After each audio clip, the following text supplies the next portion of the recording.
അവൾ ആക്ച്വലി ഭയങ്കര സ്റ്റുഡിയോസ് ആണ്. ക്ലാസ് ഫസ്റ്റ് സെക്കൻഡ് അങ്ങനെയാണ് അവളുടെ ഫ്രം ദ ബിഗിനിങ്. പിന്നെ 11th ഗ്രേഡ് കഴിയുമ്പോഴാണ് അവൾ ഇത് പറയുന്നത്. അതിനു മുമ്പ് ബൈക്ക് റേസിംഗ് ഒക്കെ ഇൻട്രസ്റ്റ് ഉണ്ടായിരുന്നു. എനിക്ക് അതിൽ അത്ര ഉണ്ടായിരുന്നില്ല. പിന്നെ ഇത് അവള് പറയുമ്പോഴും ഞാൻ വിചാരിച്ചു ശരി കുറച്ചു പോയാൽ അവളുടെ മൈൻഡ് മേ ബി ചേഞ്ച് ആവുമെന്ന് വിചാരിച്ചു.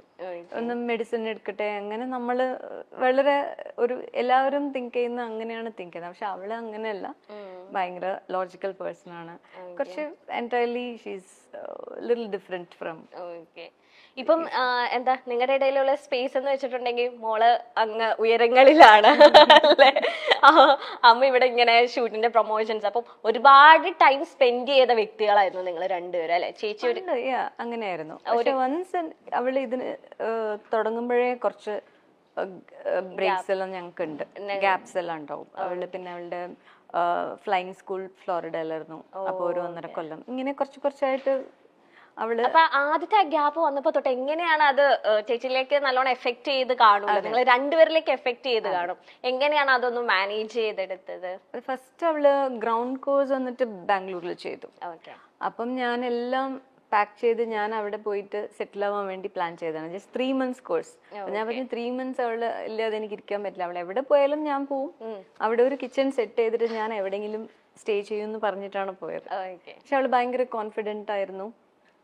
പിന്നെ അവൾക്ക് സമയമില്ല നമ്മളുടെ കൂടെ സ്പെൻഡ് ചെയ്യാൻ, ഫുൾ ഇരുന്ന് എപ്പോഴും പ്രിപ്പയർ ചെയ്യണം.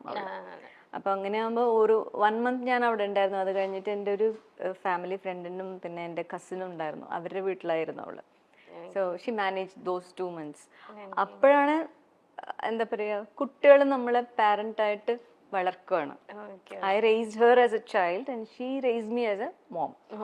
അപ്പൊ ആ 2 months അവൾ ഇല്ലാതെ ഞാൻ ചെന്നൈയിൽ ഉണ്ടായിരുന്നപ്പോ എന്നെ അവള് പ്രിപ്പയർ ചെയ്തു.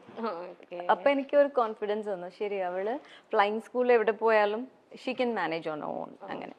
അങ്ങനെയാണ് അവള് വിട്ടത്. ഇപ്പൊ ചേച്ചിയുടെ ഒരു ആക്ടിംഗ് ഹിസ്റ്ററി എടുത്ത് നോക്കുകയാണെങ്കിൽ എല്ലാ മിക്ക സൂപ്പർ സ്റ്റാർസിന്റെ ഒപ്പം ചേച്ചി ആക്ട് ചെയ്യും. സംഗീത മാഡം, ഈ ചിന്താവിഷ്ടയ ശ്യാമള എന്ന സിനിമയിലേക്ക് സാക്ഷാൽ മോഹൻലാലാണ് മാഡത്തിനെ സജസ്റ്റ് ചെയ്തത് എന്ന് കേട്ടിട്ടുണ്ടല്ലോ, അത് സത്യമാണോ? ഞാൻ ശ്രീനി സാറുടെ ഒരു ഇന്റർവ്യൂ കട്ട് കണ്ടു ലേറ്റസ്റ്റ് ആയിട്ട്. അപ്പൊ അതിലാണ് ഞാൻ അറിഞ്ഞത്. ആണോ? ചേച്ചിക്ക് അറിയില്ലായിരുന്നു. ഓക്കെ. അല്ല, ഫസ്റ്റ് മലയാളത്തിലേക്കുള്ള എൻട്രി ലാലേട്ടന്റെ സിസ്റ്റർ ആയിട്ടായിരുന്നു അല്ലെ? നാടോടി എന്ന മൂവിയിലായിരുന്നു എൻട്രി. ആ സമയത്ത് ലാലേട്ടൻ ഒരുപാട് പിക്ചേഴ്സ് ഒക്കെ ചേച്ചിയുടെ അടുത്ത് തന്നിട്ടുണ്ടായിരുന്നു.